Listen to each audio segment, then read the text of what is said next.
आप सबको करवा चौथ व्रत की ढेर सारी शुभकामनाएं। माता करवा हम सबका सौभाग्य सदा सर्वदा बनाए रखे।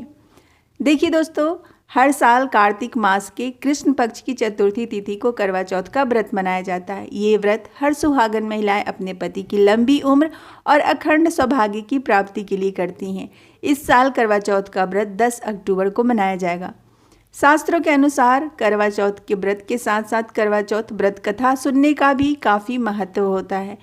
कहते हैं आज के दिन कथा जरूर से ज़रूर सुनना चाहिए। तो चलिए आज इस वीडियो में हम जानेंगे करवा चौथ व्रत की पौराणिक कथा क्या है। कथा को पूरा जरूर सुनिएगा, कोई भी कथा आधा अधूरा नहीं सुना जाता है।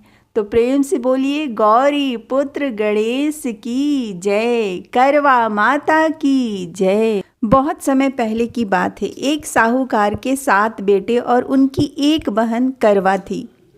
सभी सातों भाई अपनी बहन से बहुत प्यार करते थे, यहाँ तक कि वे पहले उसे खाना खिलाते थे और बाद में स्वयं खाते थे। एक बार उनकी बहन ससुराल से मायके आई हुई थी। शाम को भाई जब अपना व्यवसाय बंद कर घर आए तो देखा उनकी बहन बहुत व्याकुल थी।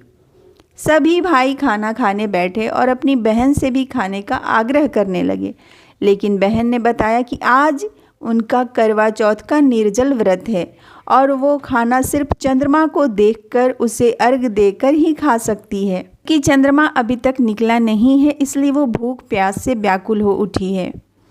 सबसे छोटे भाई को अपनी बहन की हालत देखी नहीं जाती है और वो दूर पीपल के पेड़ पर एक दीपक जलाकर चलनी की ओट में रख देता है।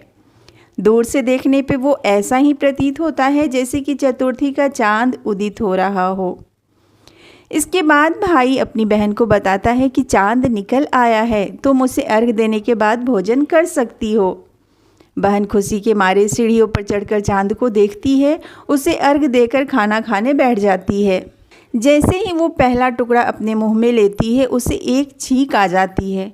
दूसरा टुकड़ा डालती है तो उसमें बाल निकल आता है और जैसे ही तीसरा टुकड़ा मुंह में डालने की कोशिश करती है तो उसके पति की मृत्यु का समाचार उसे मिलता है।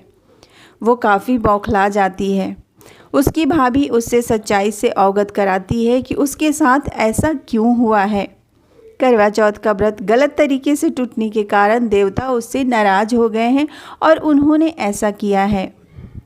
सच्चाई जानने के बाद करवा निश्चय करती है कि वह अपने पति का अंतिम संस्कार नहीं होने देगी और अपने सतीत्व से उन्हें पूर्ण जीवन दिलाकर रहेगी। वह पूरे 1 साल तक अपने पति के शव के पास बैठी रहती है, उसकी देखभाल करती है, उसके ऊपर उगने वाली सुई नामा घास को वह एकत्रित करती रहती है। 1 साल बाद फिर करवा चौथ का दिन आता है। उसकी सभी भाभियाँ करवा चौथ का व्रत रखती हैं। जब भाभियाँ उससे आशीर्वाद लेने आती हैं तब वो प्रत्येक भाभी से यम सुई ले लो, पिए सुई दे दो, मुझे भी अपनी जैसी सुहागन बना दो, ऐसा आग्रह करती है। लेकिन हर बार भाभी उससे अगली भाभी से आग्रह करने को कह चली जाती है। इस प्रकार जब 6ठे नंबर की भाभी आती है तो करवा उससे भी यही बात दोहराती है। यह भाभी उसे बताती है कि चूंकि सबसे छोटे भाई की वजह से उसका व्रत टूटा था, अतः उसकी पत्नी में ही इतनी शक्ति है कि वो तुम्हारे पति को दोबारा जीवित कर सकती है। इसलिए जब वो आए तो तुम उसे पकड़ लेना और जब तक वो तुम्हारे पति को जिंदा ना कर दे उसे नहीं छोड़ना।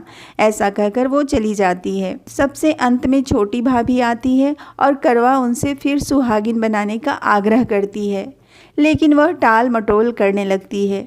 इसे देख करवा उन्हें जोर से पकड़ लेती है और अपने सुहाग को जिंदा करने के लिए कहती है। भाभी उसे छुड़ाने के लिए नोचती है, खसोटती है, लेकिन करवा नहीं छोड़ती है। अंत में उसकी तपस्या को देख भाभी पसीज जाती है और अपनी छोटी उंगली को चीरकर उसमें से अमृत उसके पति के मुंह में डाल देती है। करवा का पति तुरंत श्री गणेश कहता हुआ उठ बैठता है।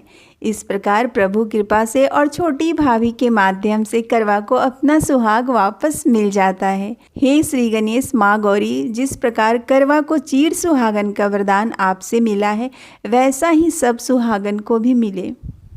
हे माता करवा, सबका सौभाग्य सदा सर्वदा बनाए रखना। प्रेम से बोलो गणेश जी महाराज की जय, करवा माता की जय।